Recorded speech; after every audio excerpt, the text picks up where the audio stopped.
Fragola la la la.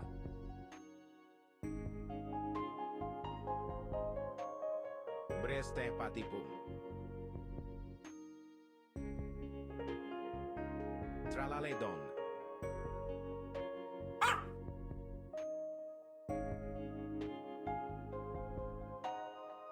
Las tralaleritas.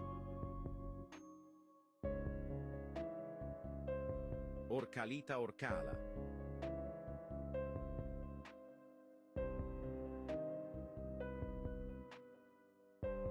Unclito samito. Tralalelo tralala. Botito auratito.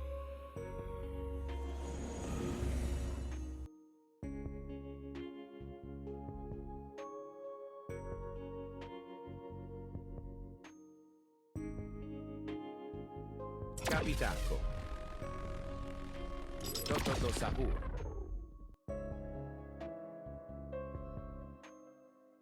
Tang tang che le tang.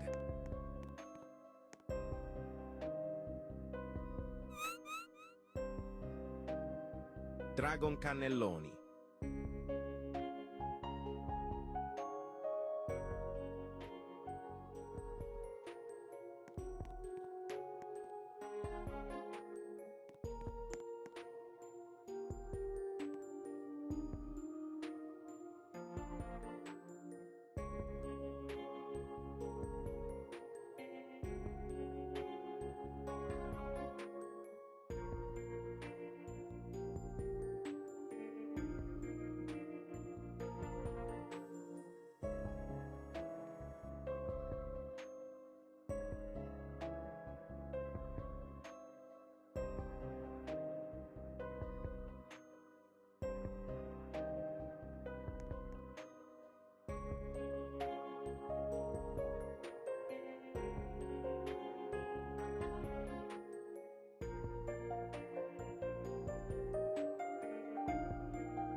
Oregini boom. Extinct la grande. La vacca sa... Let's face it, we've all got insecurities about our bodies. But for some people, the ways they try and fix them only make things worse. Much worse.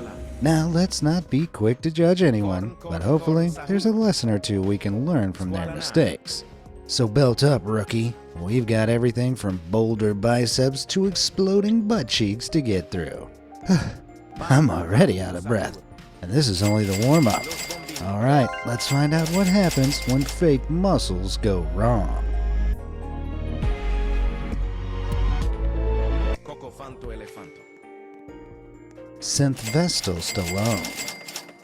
When it comes to the perfect male physique, everyone has their own ideals. Whether that's Tyler Durden, Arnold Schwarzenegger, or like this Brazilian man, your favorite 80s action hero. But he's less Rambo and more oh no. See, despite most of this guy's body looking average and healthy, his biceps are horribly inflamed and infected. We don't know for sure what happened, as there's, like our Brazilian friend here, have all no idea. He's used it as a kind of cheat code to look super jacked without shifting any iron at all. Unsurprisingly, pumping your arms with a load of slimy cocktail really isn't good for you. There's the obvious muscle deformities, which don't exactly scream peak aesthetic to me. But there's also increased risk of nerve damage, infections, and much worse. Sheesh, abuse she was getting on the street. Dang, that's horrible. Last I found, Candace was seeking professional help to manage her image issues. I sure hope she's feeling better now. Softly. Whoa.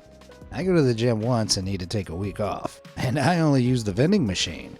But it's not always been sunshine and rainbows for this literal power couple. In 2014, they caught a whole lot of flack online when they showed off some pretty unconvincing silicone implants on stage at a competition. George cleared the whole controversy up by later stating they'd sought out a professional who claimed to have performed the implant procedures on hundreds of bodybuilders before. Unsurprisingly, he also stated he was very unhappy with the results, as was his wife. Still, they decided to attend the competition anyway because their daughter was competing and it'd be the first time all three of them had competed as a family. However, this is the internet and people love to hone in on someone's flaws without knowing the full story. As such, these photos were broadcast across every fitness meme page worth shaking a dumbbell at. The 30-year veterans of the game ended up cutting a lot of hate for it. Sheesh, I bet those keyboard warriors would never say anything to this bodybuilding family in person. They'd be Susan for a bruising. Get it? He's never been quite clear about what was going on with his muscles in these photos from the 2016 Vancouver Bodybuilding Championship.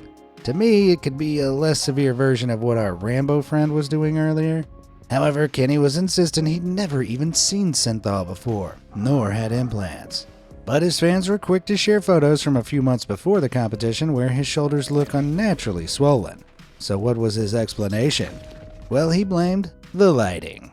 Kenny, my guy, unless the lights were inside your actual shoulders, we all know that's not true. Later, Kenny fessed up that he'd had infections in both deltoid muscles from overusing water-based testosterone in his shoulders. Apparently, his doctor drained the excess fluid and gave him antibiotics, but it didn't fix the problem before the competition. Now, I'm not sure what I believe. Only Kenny knows the real truth. I just hope he got those meaty mounts fixed before they popped. Rundown Ronnie. As we've already seen, synthol is not something to be messed with. And while some people who dabble in it are lucky enough not to suffer a great deal of harm, others aren't so fortunate. Ronnie Rono was a Kenyan bodybuilder who sadly lost his life as a direct result of synthol use. Man, that's tragic. In early 2017, he noticed a small swelling in his right arm, which by April had spread to his left hand. After an MRI scan at the local hospital, the severity of Ronnie's problems were exposed. The synthol had reacted badly with his muscles, disfiguring them and causing some of them to lose all function. His chest muscles had become so grossly enlarged there was no coming back.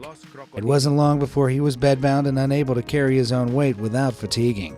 And to make matters worse, because he was no longer able to work and fend for his family, his wife left him along with their 5-year-old child.